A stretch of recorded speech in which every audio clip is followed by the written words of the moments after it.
But I just as a note of introduction, NWSOFA stands for Northwest Suburbs Organizing for Action, and we are an indivisible chapter. We're one of 5,000 across the country. We started 10 years ago when President Obama and Michelle Obama won the 2012 election. They started a grassroots national group called Organizing for Action. So we're just about at our 10th year anniversary here. We cover the Northwest suburbs. We call that the land beyond O'Hare. There are 6 townships comprising over 6,000 or 600,000 voters. And we have 5,000 members, 5,200 members that are subject of our 9 issue groups. And we are led by an amazing group of 24 volunteers that work relentlessly and bringing new programs, great thoughts, and keeping people involved in these social issues. Mark Lundholm is our climate change lead, and he works tirelessly bringing new and creative ways of bringing information about climate change. And for this particular meeting, we thought we'd not only bring information about CEJA, and we've got some of the presenters here tonight, but also engage in a conversation, we can do it before or after, about how important climate change was to the various groups of voters. So Mark, I'll turn that back to you, and have a great meeting. So can you see it? yes, Perfect. All right.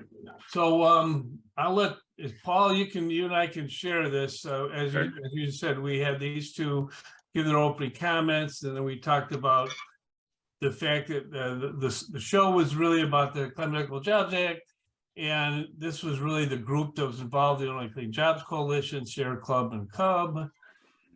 And so I'm going to kind of burn through these in the interest of time. right, good. One of the other messages, this was signed in September 21, but it took a long time with a lot of effort. A lot of people got involved. The target of there's a predecessor called the Future Age Jobs Act, which most of us are familiar with, FEJA, which was passed in 2016, which targeted 25% renewable energy for Illinois generation by 2025, and it had these other programs. And then between when FEJA was passed and when CEJA was passed, there was a lot of discussions around the state to try and understand what people were interested in and what was important, and that helped inform the policy going forward. There were hundreds and hundreds of people involved, marching downtown in Springfield and all over the state. Lots of, this had a lot of Zoom calls, just a lot of collaboration, a lot of people. And that was just a question for the senator and the representative. And basically there was a whole lot of bills that preceded it, including, started out, it was called the Clean Energy Jobs Act. There was a bill for Path to 100, and there was the union had a role, and the governor had something, and Ameren had something, and Vistra Energy. Anyways, it all got negotiated at the end to be formed the Climate and Equitable Jobs Act. The governor was really much involved.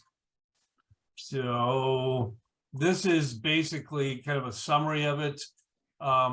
A lot of, as it says equitable jobs, there was a lot of investment in the workforce, $82 million a year, and that's to train people and get them launched into good paying jobs, with a focus on lower income and communities of color, and getting their labor forces involved, especially in their communities. There was investment for, basically this is largely coal plants, to make sure that the people that are displaced have a place, they land on their feet, and it's funded. A lot of money, $300 million a year in investment in new renewable energy, a lot of solar, some wind. There's also by 2045 to decarbonize Illinois Power, which is basically coal power plants and natural gas power plants. One of the other key goals is 50% renewable energy as produced in Illinois by 2040 and 1 million EVs by 2030. One of the things that this actually comes from the federal government down, there's the Justice 40 concept where 40% of the benefits in all of these programs go to equity investment, investment eligible communities and persons, which is defined as communities that have higher risks of exposure to pollution, and other communities, the R3 areas are communities that have been harmed by violence, excessive incarceration, economic disinvestment. And so these areas have been identified and they get bigger pieces of the pie. So that speaks to this jobs and economic justice. These are just kind of what I just said. The goal is to get all these things, to get money in the right places. Another one that's I didn't mention is utility accountability. So the utility is now basically, at least in my opinion, is responding to the needs of the people versus the needs of the powerful. The legislation has done a lot to establish accountability for the utilities and to also reduce costs of use of the grid. So what we did, because of the group at the time, there are a lot of things in CEJA, so we focused on 3 areas. One was renewable energy, the other is energy efficiency, and the third one is transportation electrification. Paul, do you want to jump in here? Yes, and as you say, there's so many components to CEJA, so that we did focus on this target of trying to get to 50% renewable energy. Go ahead and flip. And the key elements of this, of course, are solar. There's several elements of solar: the public schools, contractor programs, community-driven solar. And I have to confess that as somebody who has solar on my house, just like Peter Gore, that's what I was trying to focus on. Go ahead and flip it to the next one, Jen. And I go through the 3 economic advantages. If anybody wants me to elaborate on this, we can go back to it, but we're trying to do this as a summary overview, so I'll just keep it simple. In my own case, with Peter Gore's help, we got a good contractor and only cost us about 30% of the total cost because of these federal tax credits and the state solar recs. And I'm now down to the point where I'm just paying for taxes and interconnection fees and get free electrons all year long. So go ahead and flip to the next one. And we also talked about, community solar. This is an example that the Cub gave us, and that's close to a good example. Go ahead and flip, Tim. I think that we have, and community solar is another very advantageous program for people who don't have the option to put solar on their own rooftops. And I'm doing this much faster than we did at the actual town hall. Go ahead, Tim. Paul, before you go on, I wanted to just interject that the community solar was, as shown here, they're like 10 to 13 acre solar farms, cover a pretty good area. And what happened was basically the solar renewable energy credits were bought up by a very small group of companies in this business. And so the original intent of community solar was they would serve communities in the community. And it ended up, these are out in rural areas almost exclusively, and there was only so much money in the pot. So community solar became large solar, kind of almost utility scale. And now there's something called community-driven community solar. Since we made this presentation, that program has been launched, and that is intended, it's a carve-out specifically designed for community projects. So they're smaller, they could be, 100 to 500 kilowatts, and they can still get community solar projects, and you can actually put together smaller groups of people. You can put them on Park District or on top of your public works building, or in your downtown area on rooftops, but that's a new thing that's soon to be communicated more so. But I just want to let people know that's out there.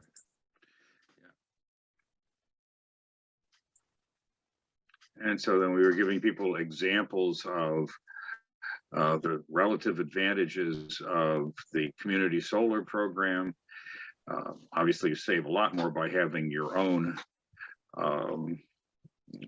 solar system on your house, but the community solar gives you a chance to save a little bit of money and mostly participate in the transition to solar renewable energy. Go ahead, Tim. Yeah, just in general terms, I've been hearing that community solar right now, it's on the order of, you save about 15% on your bill net.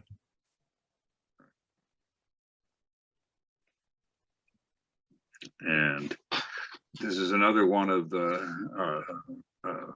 solar programs for low-income communities. So basically, just for folks' information, what we were trying to do is summarize with a little bit more time than we're using right now, the variety of renewable energy programs that are available to people. Go ahead, Tim. And actually, it was Marina, the very good person from Cub, who was leading this, but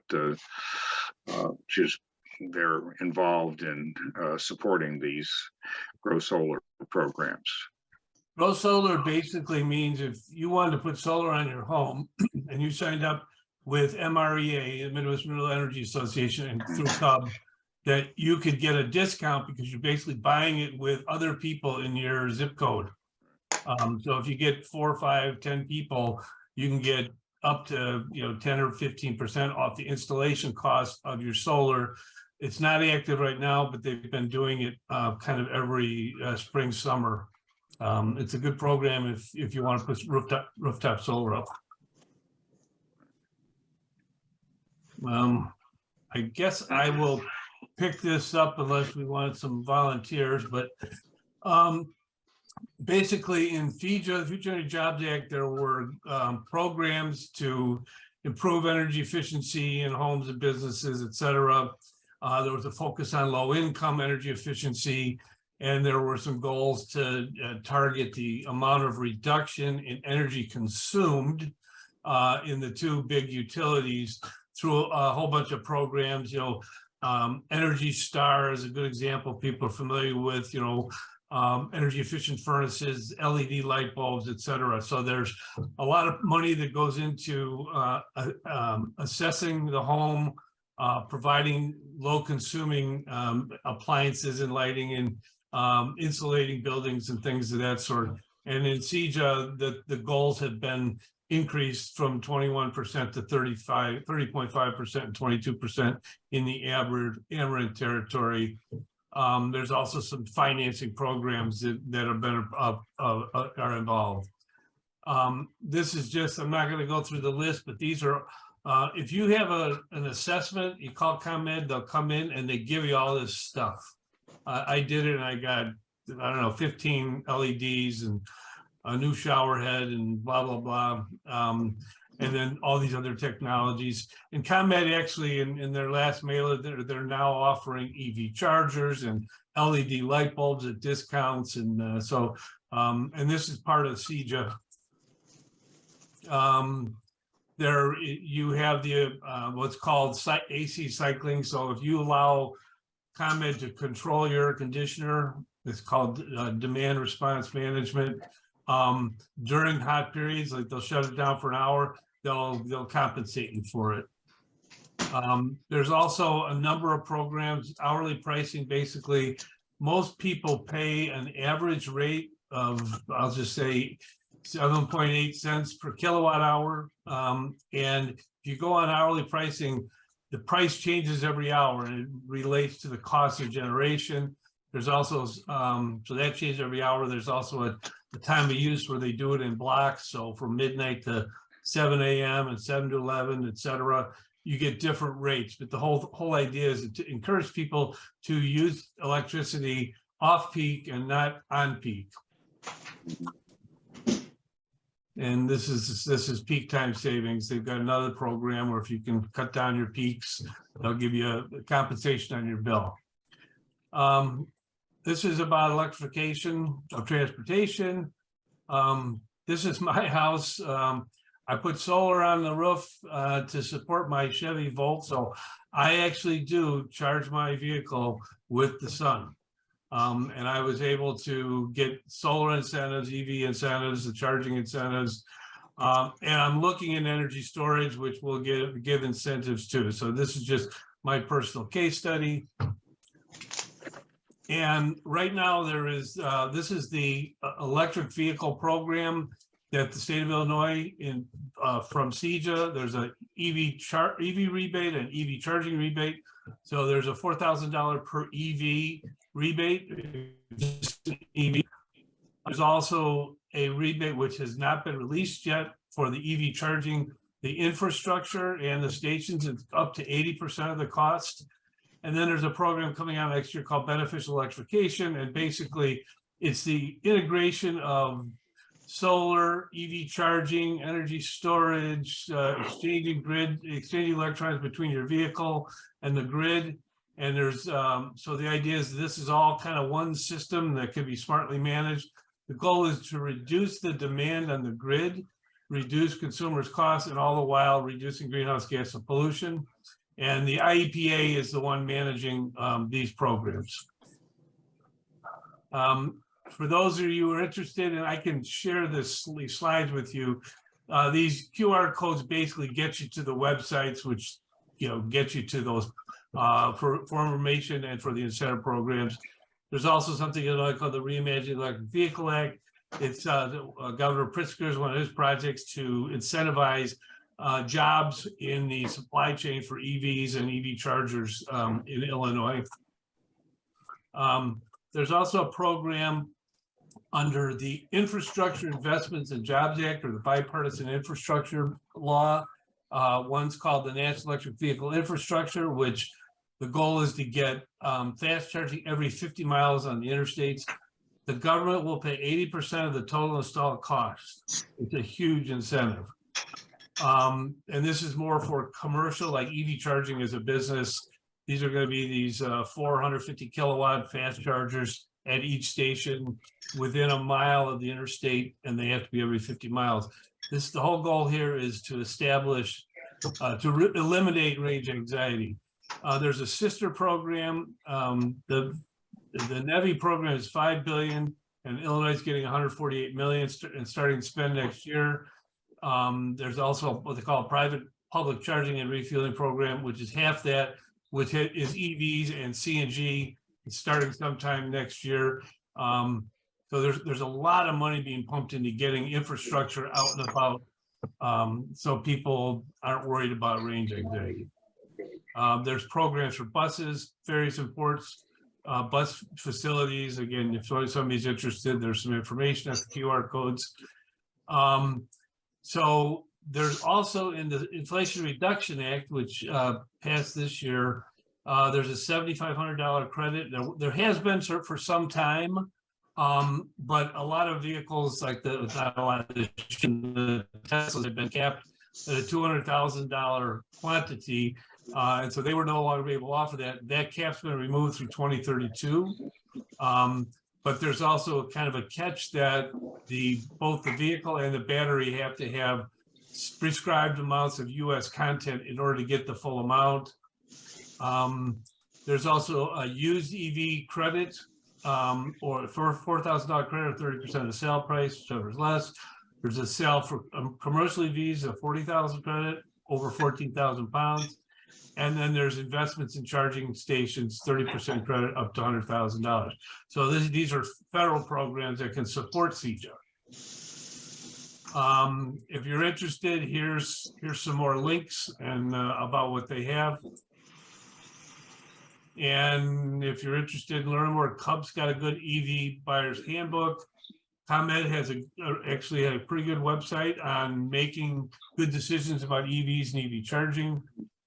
This is a book, EV Rating Society for Local Governments. It was written for the Metropolitan Mayor's Caucus to help municipalities make decisions about policies and technology solutions and project plans.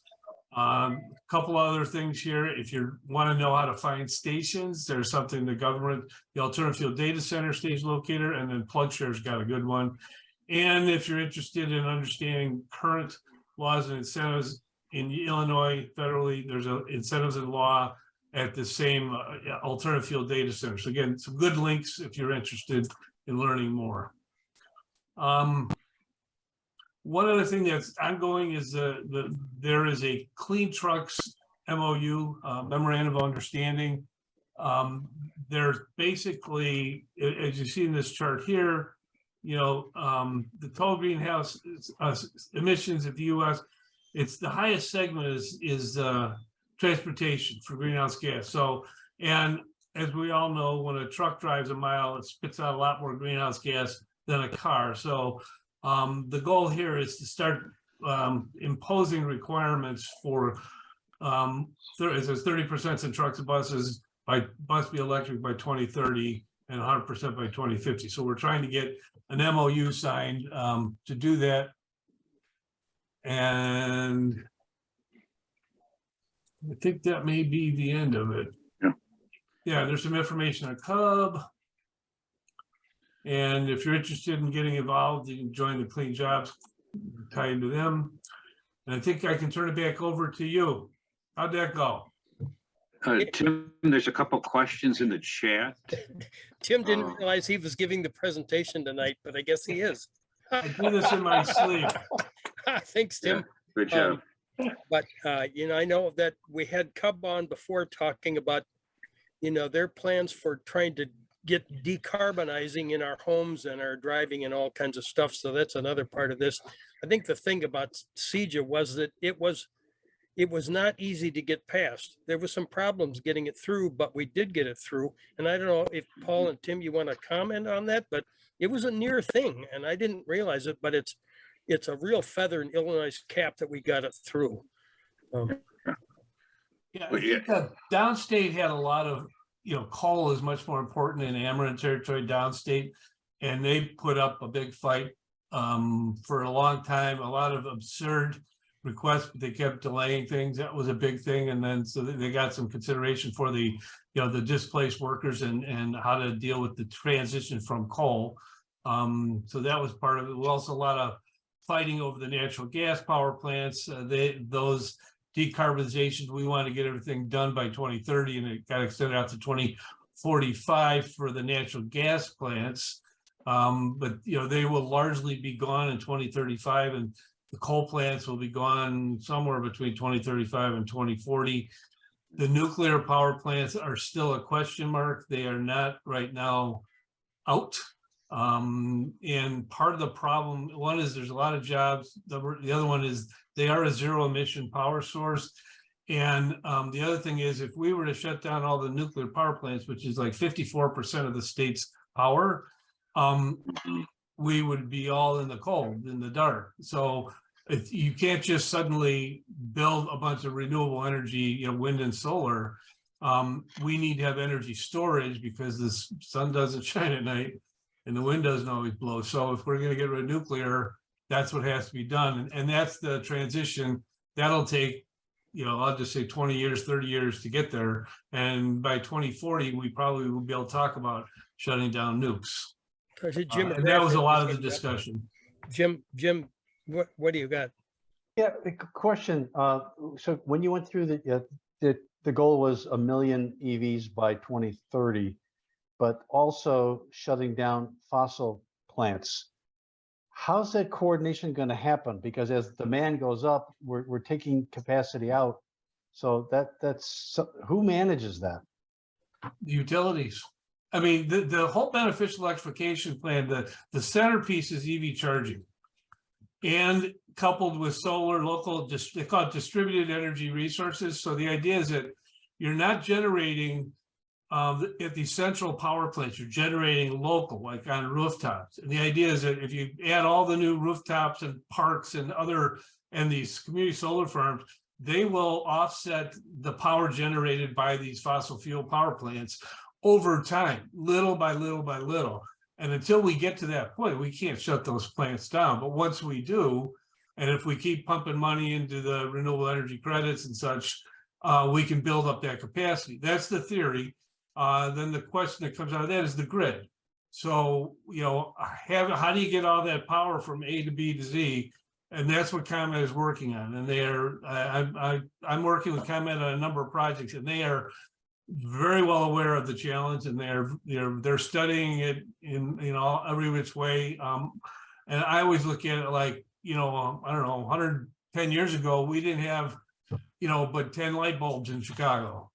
And now we have millions, you know, so we'll get there. Yep. Mark Kramer has a hand up. Mark, unmute yourself and put your question. Yes, hello. Well, actually, I have two questions. And since there's so many knowledgeable people, I think I might just throw them out there. The first one is, say somebody wants to get an electric vehicle and they want to install an EV charger, say like an outlet in their garage, and they have to do that. Would their contractor that does the work know how to apply for the incentives? Is that how that would be done, or does the homeowner have to do that? And I guess that's my first question. I guess I'll just throw that out there. How would that work if you were an individual that wanted to put in an EV charger in your garage? How would you be able to capitalize to use the incentives? It just as a disclaimer, my day job is installing EV chargers. But to answer your question, number one, I don't know exactly how right now the state of Illinois rebate program may not apply to residences, number one. Oh. There may be some federal funds there, but to answer your question, the contractor should, you know, you as an individual homeowner, you would be the one who signs the application. Most of the contractors will help you out. It's not a hard form, you know, it's what did you put in? How much did you spend? Sign here. You know, it's not a big process. The forms will be online, you know, if and when they apply.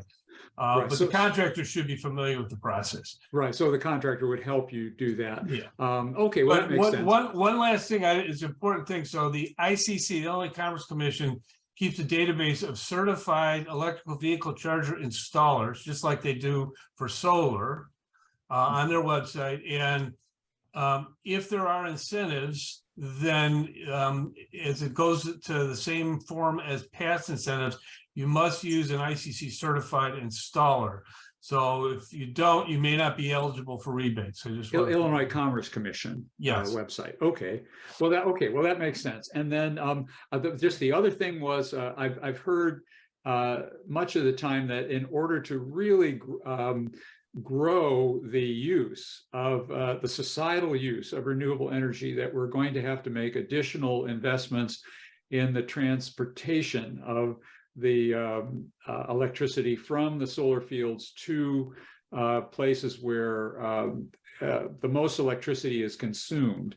And that's going to require improvements and enhancements in the infrastructure of transporting that power, which will require additional investments. Is there effort, or are there efforts underway in the state of Illinois to go farther than CEJA and make investments in those in that specific infrastructure that will allow for greater transmission of renewable energy around the state? Excellent question. So the answer is yes, but it's another TBD. So in CEJA and also in the federal legislation, I think it's in IJA, the Illinois Investment Jobs Act, the federal one, they have studies to answer the question as to what, where, how much, how to do it nationally, and then within Illinois, within CEJA, it's within the state. So there's a timeline, like I'll say by the end of next year or 2024, that they have to have a plan in place and how they're going to fund it. And then they will roll out the additional transmission distribution hardware as required based on a plan. And in parallel, they're doing the same thing with energy storage. So they're talking about utility scale energy storage, distributed energy storage, using vehicles as energy storage. So they're trying to figure that all out. They don't have answers because they don't know kind of the size and shape of it yet, but it's definitely in the plan. Great. Well, if there's any way that the local citizenry can support those efforts and lobby for moving that along, let us know, because I'll call you. Love to participate. Yeah. No, it's a Great, good great. subject, man. It's a good Yeah, subject. great. Yeah, well, thank you very much. Thanks. Peter Gore's got his hand up. Yeah, Tim, you're not done yet. But Tim, by the way, I thought you were the answer man. No. Actually, you know, Tim mentioned something about municipalities and EV readiness. I mean, he literally wrote the book. I mean, you got a book signing event coming up anytime soon? No, but you know, ComEd's doing their first in a series of EV awareness programs December 1st. What's been the reception or reaction of municipalities to this idea of building like an EV readiness plan? That's interesting because today we launched. Today? Yeah, we've been developing this. So the Metropolitan Mayor's Caucus it's 275 municipalities in Illinois, including Chicago, Northern Illinois. And basically we created a program called EV Readiness, and it's to help municipalities become trained in how to zone for where to put EV chargers, how to permit them, how to inspect them, how to engage the community, what to do with the utility, safety, what do you do with first responders, what do you do with your own fleet, how do you engage the region? And it's a toolkit with ideas as to how to do that, best practices. And we are now starting December 5th, we've picked 16 communities out of the 275. We had 30 apply, and because there's only 3 of us doing it right now, and we're rolling it out because we had ComEd funded it. They gave us $225,000, and we're rolling it out. This is the first cohort, we call it. We're going to do another cohort next year. The interesting news is there may be more money coming so that we can do more communities next year. But that's the idea, is to get people in municipalities to be able to answer the questions. And what's important about it is, if you think about putting in an EV charger, it's an electrical appliance in effect, and you're going to be, pulling more power from the grid, maybe upsizing panels. So you want to make sure it's done safely. The municipality is the watchdog. Everything goes through the municipality, so they have to know how to do it, and the goal is to make them good at it and fast. So, What do we have? Some municipalities, kind of in our neighborhood here that are on the list. yeah, I just got the list. So. Oh, geez, how timely, huh? Yeah, well, and just so, again, in disclosure, I am the project advisor for the program, so. Yeah. Well, it's something I'm, I think we're all kind of interested in engaging with our municipalities, but we have to bring in ideas and concepts and stuff. And it's great if you can point and say, well, Arlington Heights next door has done this successfully. Peter, guess who's on the list? Deer Park. Are they? Mm-hmm. So. Bingo, but great. Great. Yeah. And so for those of you who don't know, Peter Gore is one of the solar experts in the state and in the area. So he's one of our gurus, but things are progressing apparently really quickly. And I can be a bit of a loudmouth. Not an expert. But interesting. I was interviewed today by the Daily Herald. So you might see some of my gibberish in the paper soon. But I think we just got to keep gibbering away, because what I'm excited about with CEJA is, and the advent of community solar, is that we can now say to people, if you pay an electric bill, you can go solar and you can save money. So it makes it a no-brainer. And then all they need to say, well, what are my choices? You know, or you can install, you can subscribe to a community solar. You know, I've done both. And you're saving money along the way. So, you know, it's really the best of times as far as the messaging is concerned. It's positive for the environment, and it's positive for people's pocketbooks. And So, boy, Pete, when you can marry those two, it's just a matter of kind of slapping them on the side of the head and say, what are you waiting for? well, You so know? Peter, you're not just gibberishing, but you're what is your title? You're Midwest Solar Energy something. Well, I'm on the board of directors for the Illinois Solar Education Association. We're a sister association to the Illinois Solar Energy Association. So they're a 501c3 and we're a 501, or we're the 501c3 and they're a 501c6 or something. They can lobby and be political. We just stick to education. Yeah. And just to reiterate, Peter, you put solar on your residence, but you also purchase solar from the Nexamp solar farm. Yeah, And yeah. there doesn't seem to be any downside to that at all. So, well, no, except, you know, I mean, I think someone said it earlier. It's always, it's better to own the equipment. You know, it's a better bang for the buck. But, you know, it was just a little complicated for me to add more solar panels to my home. So I just, you know, said, well, I don't want any fossil fuels. And so I subscribe, and rather than pay, you know, the ComEd program, and I'm saving a little. It's 10 to 15% versus doing nothing. I'll take it.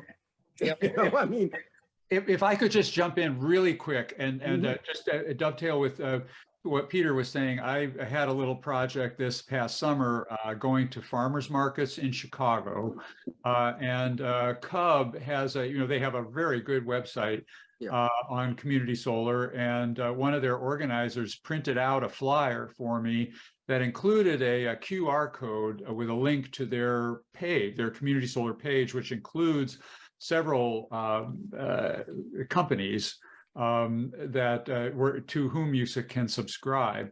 And I just went to farmers markets and went up to people with a handful of these flyers, folded up, and asked them if they would like to see more renewable energy in Illinois. And many people that go to farmers markets are interested in the environment. And so I gave out over the summer, I gave out over 900 flyers, and I don't know how, who signed up. I had one person actually tell me that they signed up. We had a market that I went back to after a month or so, and I ran into this fellow again. And so he told me that he had signed up, but I hope that several of the people did that. So, but there is interest out there in the public. And like Peter was saying, if you have, that's what I tell people, if they have an electric bill, you can subscribe, because people don't know, they live in condos or in apartments or townhomes. And so it's that's one option for us. I was just trying to think of something to do to move it along, because it seems like, I mean, residential solar is the gold standard, no question. But the majority of people probably are not able to do that. So so community solar is the perfect option for them if they're interested in reducing their carbon. Saving money? Saving money. Yeah. I mean, with the, Mark, you're the bomb. with the reporter today, I also highlighted Cub and the work they've done, and they have kind of a comparison grid of different community solar providers. Makes it very easy to just kind of look and say, well, you know, here's the 10 or 12 community solar choices I have, and I'll just shop around. And that was basically the message, is that if you're a homeowner, you can choose your electricity supplier. Like when you drive your car, you decide which brand of gas you're going to buy. Why people don't do that for their electricity, I don't know. And solar is certainly one of the choices available to them. So it's kind of, you know, get off your hands, and you say you're concerned about the environment, and do this simple task and save money. It really is. It's easy. So, The organizer that helped me was Matt Harvey at Cub, and he's just a terrific guy, and just gave me hundreds of these flyers, and I still have about 10 of them left. Are you on commission? Pardon me? Are you on commission? No, well, that was one of the things I wanted to make sure that I told people, was that I am not recommending one. I mean, I have I'm a customer of one of them, but I never mentioned, unless people asked me specifically, I didn't want to be associated with a company. I just wanted to promote the concept and say, you know, you can go to this website and compare the companies and sign up right from the website, Cub's website, if you want to. There are links in there that allow you to do that. And so I didn't want to have people think that I was a sales rep. I would just give me a hard time. I want to throw in a couple of cautionary things. So during COVID, they stopped most of the community solar projects, actually, you know, the getting the shovel in the ground stuff. And what happened was they had allocated the RECs, which is what drives all these projects. And when CEJA passed, those are all FEJA funded. When CEJA passed, they basically said, we're going to kind of pick up where we left off, which they have done, but they have not allocated new funding for new projects yet. And so I guess the subscriber backlog is significant because they don't have enough projects up and running. So if you're interested and you try and get in, you may not immediately get the subscription, but I would still, for those who are interested, you know, follow through on it. Number one. Number two, there are, on the Cub site, there are a handful of companies that are doing this. There's 3 or 4 in the area that have been very aggressive. You could try all of them. Some of them may have space sooner than others because of the specific projects that they are funding. I had to wait myself when I applied, but it's worth it. It's worth the wait. And okay, I'll. Jake, Paul Culhane's had his hand up for a while. Paul. Yeah, well, and so the question that I have, one starting question for Mark and Bill is, are we actually going to end at 8 o'clock, or do these things usually go well beyond that? The one general point that I wanted to make is that when we were designing this PowerPoint and the presentation with Walker and Gillespie, we decided to choose 3 components of CEJA out of the 10 major components that was one of the slides early on. CEJA is a very broad, comprehensive, excellent bill that's trying to bring clean and equitable jobs to Illinois. It's a national leader, I would say, in the clean energy legislation that's being done at the state level. And then just afterwards, the federal government passed the EPA, you know, their a version that has some other substantial components. So there are hundreds and hundreds of details in this very good statute. And as Tim has alluded to at several points, when you have a complicated big statute like this, it's going to take, it doesn't get implemented instantly. It's going to take years for the agencies to work out the details on this. And we want to continue to support that. That was one of the final slides that was in this presentation. But just understand that there's a lot that's going to be going down the road over the next few years in implementing this excellent bill that people did spend years. We were lobbying, not just in the Sierra Club, but the other groups in the Clean Energy Coalition have been lobbying for 4 years to try and get CEJA passed. And the good news is we did, and it's very complicated, and it's going to have very good works down the road, but it's going to take, it doesn't happen instantaneously when you start talking about government agency implementation. So Bill, we're extending beyond 8, so we can go for a while. We can go to 9 if we want to. So I want to throw a couple of things out here. For those of you who don't know, there's actually a National Renewable Energy Lab that the U.S. government funds. I think they're located in Golden, Colorado, but there's a website on that, and they've got some interesting stuff.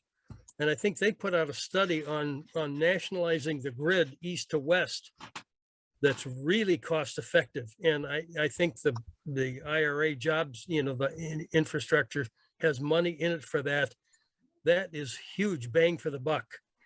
And so those things are coming along. And the other thing that some of you may not have been on some of our earlier programs, we had Cub come on and talk about the school bus thing. We have a plant building electric school buses in Illinois. When the school buses are not running, which is most of the day, they serve as energy storage, the electric school buses. So it's that kind of thinking outside the box that we're not usually thinking about that's adding, interesting parts to the whole. So anyway, I'm back to whoever wants to talk. Mark, I was actually with Lion Electric, which is that company in Joliet, a couple of weeks ago, and they rolled their first buses off the line 2 weeks ago. Wow. So exciting news. Yeah. Could I say something? Yeah. Okay. Not everybody has a house that's compatible with solar. If their roof is too steep, if it isn't facing south, it's a problem. If you have a tree you don't want to cut down, it's a problem. But what I have tried to do is try to talk District 57 in Mount Prospect, the school district. I've tried to talk twice. I've been there at their monthly meetings to promote solar on their south-facing roofs. They have huge amount of south-facing roofs that just crying out for solar. And if the school districts would only go into that, it would save them money too. And the last time I was there, they were pretty interested in my ideas. Of course, I don't have the facts like Tim does, but that's okay. I'm done. Thank you. Yeah. Jerry, bring Tim in there to talk to the next time you go in to talk to him. Hey, Jerry, I know you and I exchanged an email or two on this. So 2 things. One is there are federal and state funds focusing on school buses, and that includes both the vehicles and the infrastructure. And I don't know all the details, but they're out there. And the other thing is, I was mentioned earlier about community driven community solar. The school's rooftops would be a perfect place to leverage that, where the community could actually work with the school and actually build solar and own it on the school property. The school wouldn't have to spend any money. I don't know all the details, but that's a direction that things are heading in that might be of interest. So that would be the location, and then you'd have to get local people to invest in doing it. Sounds like a trip to the school board. And that would keep them from trying to talk about complaining about other stuff. So You almost did it, Mark. And I should add that one of the other places that has the same advantage of large rooftop space are some of the churches and other private entities around. It's a little bit more complicated. An individual tax-paying homeowner can get some of these tax benefits directly, whereas for, say, a church to do it, you have to go through a little bit more complicated arrangements where you're putting together a group of parishioners who form a corporation to install the solar and get the benefits that way. So it's a little bit more complicated, but it can be done. And you're right, some of these institutional buildings are absolutely perfect locations to put large solar arrays on. Well, I put solar in the church that I attend and belong to. Right. I spent about $95,000 because I had it available and was willing to do that for that church. It's the church in Arlington Heights. It's the First Presbyterian Church. They have two south-facing roofs that I wanted always to get that on there. And so I paid for it, and it's the church that's next to the library, the town library. Jerry, one other thought is, do you know Dan Huncha? I know who he is. Yes. So for a living, he helps churches get solar on their roofs. He knows all the incentives and, all the programs. He would be a guy to talk to, and he's not in it for the money. He's in it for the right reasons. So I could send you his contact information. But I think Jerry just said that they've already done the solar, right? Well, yeah, it's nice to know about Dan Hunch's knowledge in case I want to go. Well, are you done with the solar project? I had the sense that you were. Oh, it was finished several years ago, and if I wanted to help another church, I could by talking to Tim. Okay. Thank you. My son-in-law is in the solar industry, and he just supervised an installation on a synagogue in Glencoe, and it was a flat roof. And actually, you can't even really see the panels because it's a flat roof, so the panels are just facing straight up to the sky, and you can't really see them because they're not at an angle. But he sent out some drone pictures of it, and it's very, very nicely done. And I'm sure they're going to be saving a lot of money at that synagogue. So it's really, the possibilities are really exciting. If people just, I think you just need to have a mover and shaker in the congregation or in the synagogue that kind of gets the ball rolling, and there are a lot of exciting things that can happen there. We had a question in the chat group from Bob Kaplow. I don't know if you can see it. He got stuck in a siege of gotcha. He says, Peter and Tim or Paul, anybody, do you want to try to help him out there? I didn't understand it. So because if you generate more solar use, that should roll over to the next month. And I'm getting the sense it didn't. So Bob, can you come on? Do you want to talk about it? I don't know. Yeah, let me unmute here so I can talk. Yeah. Are you hearing me? Yes. Yes. Okay. Under the taxes and fees, there used to be a net metering credit there. And instead of a credit over the summer, I'm just looking at one of my bills now, and that net metering credit instead of a credit, it's a $29.91 charge.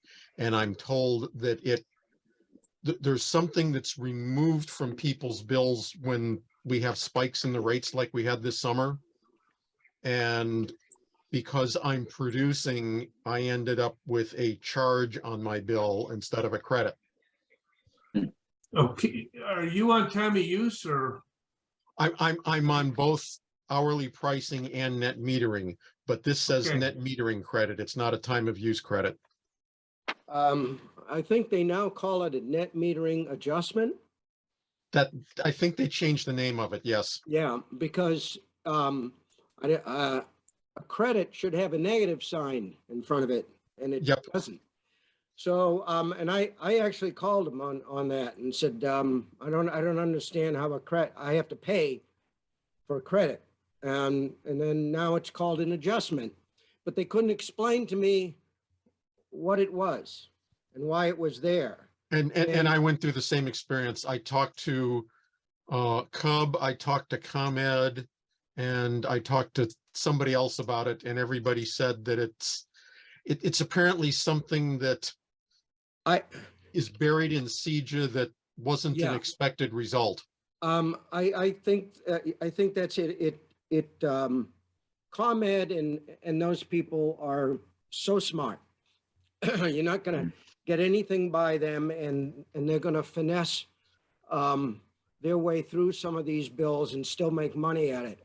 I think that net metering credit or adjustment showed up the same time that the carbon-free energy resource adjustment was also issued. That's that payback. Yes, I think you're correct about that. Right, and that truly is a credit, and it's a larger credit than the net metering adjustment is a charge. So I'm looking at this and going, well, I'm still on the plus side of things, but I've inquired of Leslie McCain. She's the executive director, to dig into that and explain that, because we ought to be able to walk through a electric bill and explain what everything is. I haven't gotten a response back, but I think it is an output of CEJA and one that they finessed, somehow saying, well, we should give a little back because we're not buying much energy. I don't know, And specifically in my case, my carbon-free energy resource adjustment is less of a credit than my net metering credit that's no longer a credit. Oh. So I'm getting $21 back, and I'm giving them almost $30. Oh. Yeah. And that's not the way net metering is supposed to work Yeah, That is for correct. the other people. and that is under the taxes and fees section. Yes, it's Okay. under the taxes and fees. Okay, yeah, all right, then my case, I'm making out a little bit. The net metering adjustment is about half of what the carbon-free energy resource adjustment is. But I don't know how long that goes on, those kickbacks. But it's all. CEJA was. Peter, when did you ask Leslie to investigate? I asked, when I saw net metering credit show up and it was and they were as a fee, I'm going, yeah, that's like net metering is free. It's like 1-to-1. Nobody profits on either end of it. And so how come I'm being charged something with the name net metering? And she couldn't explain at first, and then she kind of later came back and mentioned CEJA and that there was maybe something there, but then never came back with a full explanation. And we haven't met in several months due to one conflict after another. So I have this always right in front of me because I do want to get answers. I would like to understand. As would I. Keep after. I just grabbed one of my bills from last summer. Actually, no, it's from 2 summers ago. It's from middle of 2020. And there, my net metering credit other is $5.12, and it's a negative number that reduces my cost. It's not a positive number like it is now. Yeah, so, Jim McGrath, you got your hand up. Yeah, guys, I've got solar on my roof and I don't see any of those issues that you guys are bringing up on. Mine still says net metering credit. Net metering on supply, net metering credit on delivery. So Look at the that's it. taxes line. look, On the taxes line, I have a carbon-free energy resource adjustment, which is a negative number. okay. And keep going all the way to the last item. Net metering adjustment. There it is. That's it. That's the renamed name.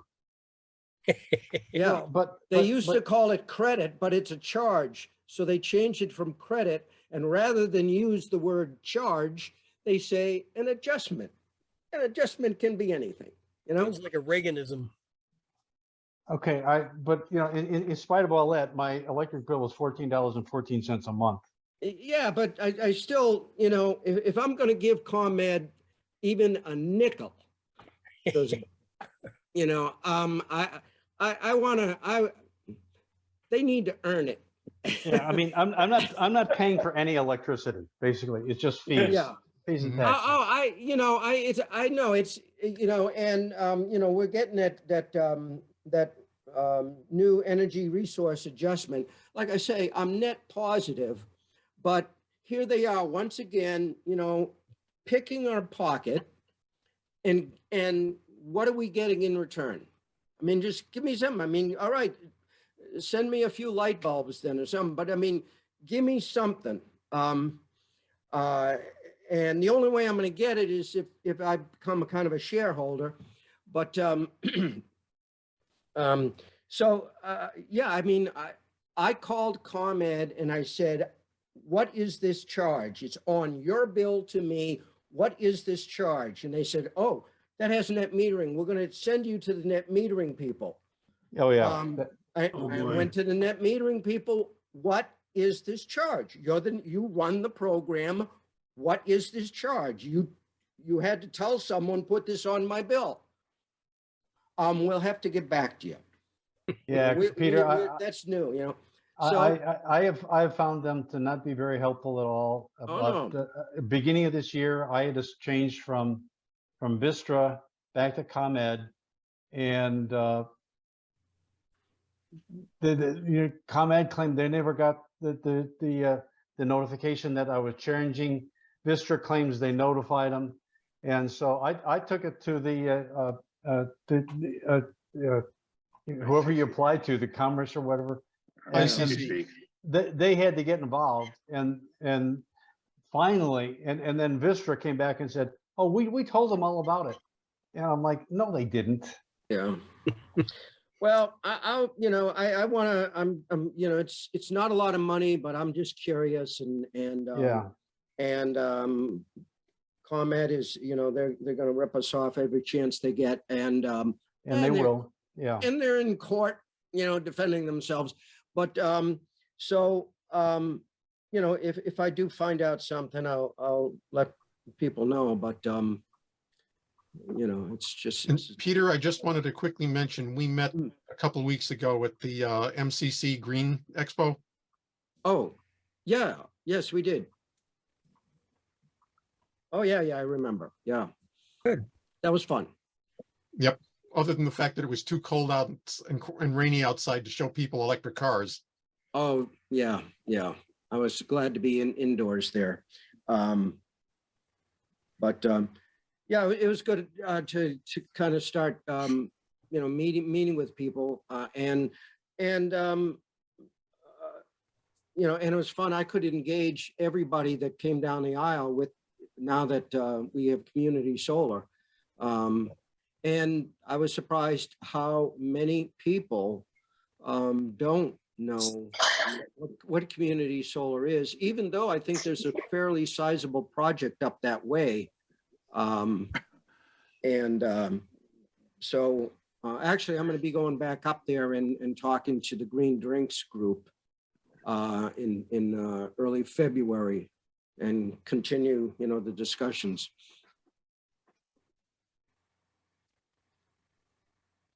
So I'm going to give ComEd a call tomorrow and ask him what this adjustment is all about. Go Thanks get for 'em. pointing it out. Dude. Okay, if you got a couple of hours of, hang Oh, on. Peter, I love you've stuff like that. only I don't give up. Yeah, it's going to take God a bless while. Jim McGrath. Yeah. Yeah, so Bill, do you want to talk about, are we done with the solar thing for the moment, unless people have questions? But Bill, do you want to talk about the ramifications of the vote, where people's interests were? And apparently the young people are turning out because climate change is a real concern, as all of us know. But Bill, you had some comments on it. Unmute.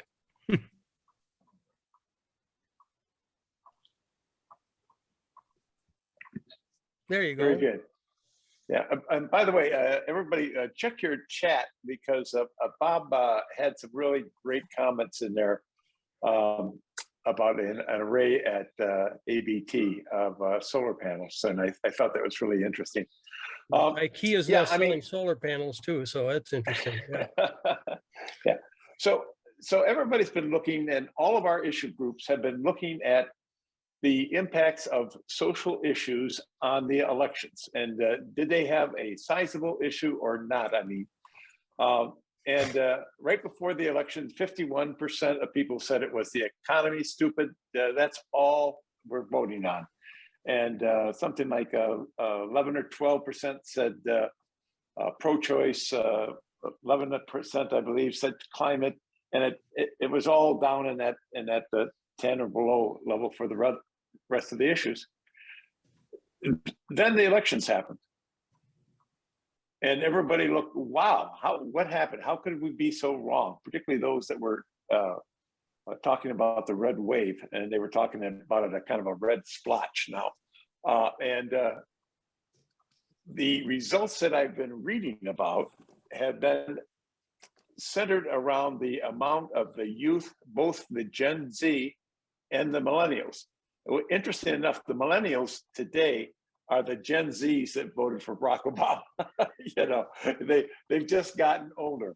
But 63% of the Gen Z, that's the younger group, I think it's 24 and under, came out and voted Democratic. And one of their number one issues, besides pro-choice, was climate change. And the comments that I were reading in various media that I was looking at was, you, the older people, I don't think they're talking to you guys. They're saying you, the older people, as a universalist, have wasted our Earth. You've wasted our environment. We're going to do something. And they're very, very proactive in this area. And the pollsters before the elections did not pick up on that, primarily because they don't pick up the phones when they're called, if they have phones. So then I started looking to see what the final composite was. And all the exit polls that I was seeing from the majors said that the expected 51% of the entire voting population that was expected to vote with the key issue of economy and inflation turned out to be 31%. And the second issue that was a very close second to that was pro-choice, driven by suburban women and women in general all across the U.S. And I guess we can thank Roe versus Wade, that twist of fate on that. But then they were talking about the where the Gen Zs were going, and they did not vote Democratic to the same level that the millennials. They did not vote at the same rate or level Democratic as the Gen Zers. they voted like 55% Democratic. And their issues were pro-choice, climate change, gun violence, etc. And I found that to be very, very interesting, because what we tried to do at NWSOFA is year-long keep the emphasis on key social issues. And climate change is one which encompasses the environment and everything like that.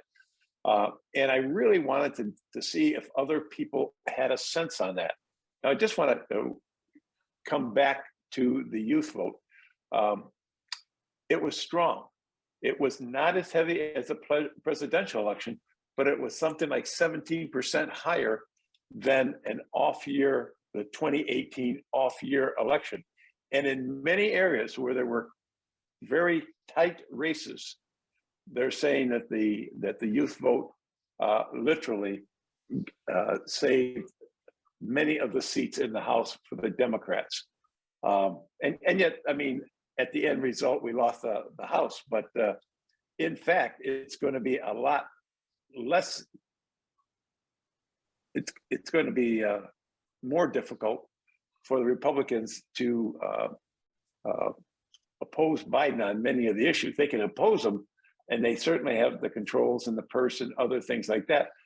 But if they lose anybody in their pack, which they will do, they won't be able to get it across the finish line. So I was really happy. I think I congratulated Mark on one of our with their happy hour or coffee and conversations. Great job of getting all those guys out there. I don't know how we got them out. I know we did a lot of tweet storms, and we had 5.5 million likes on our tweet storms, which were both for local candidates and for the issues.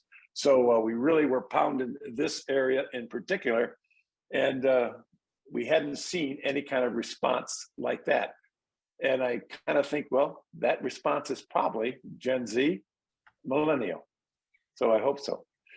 Mark, I gotta congratulate you. I didn't know where we were going with this meeting. I know you were trying to get CEJA up, and as it turned out, we got the great speakers. We got Tim, the master himself, the Jedi master on this, and we got Paul and then Peter Gore. I mean, this is like it's more than a trifecta. Yeah, I think we got a hand up. Charles has his hand up and a comment, and I think maybe Tim should answer that. He might be able to link in the a presentation for him. Yeah, I'm looking to do this program just as it was for my community group. And whom would I contact about arrangements? I just replied, is this Charles that would just ask that again? Yes. Yeah, Tim Milburn and I were involved in the Walker and Gillespie Town Hall, and then a similar one that we did for another Sierra Club group. So, you know, we have the PowerPoint and have done this both in person and on Zoom. So, well, what's the group? It's the College of Complexes. I'm sorry, I was having trouble hearing what complex? College of Complexes. Oh. Yeah, we're open to the public. We do things on green issues for the Chicago Greens all the time. There's my email address. If you mind contact me, I'll give you more details. I'll send you an invitation with all the details. Nice. We do it every Saturday. We have programs open to the public on social issues and current events. And we often work with the Chicago Greens in sponsoring programs. And we had come on community solar, but I was thinking about it. We never had a program simply on CEJA as was given. CEJA is a big deal. Yes, it is. A really big deal. So this is a nice opportunity, Charles. Thanks for bringing it up. And I hope Paul and Tim might be able to accommodate you. I'll send you an invite, Tim. I'll send you a proposal. I don't charge much. Just install a If solar you- facility. Actually, if you come, we are both on Zoom and in person.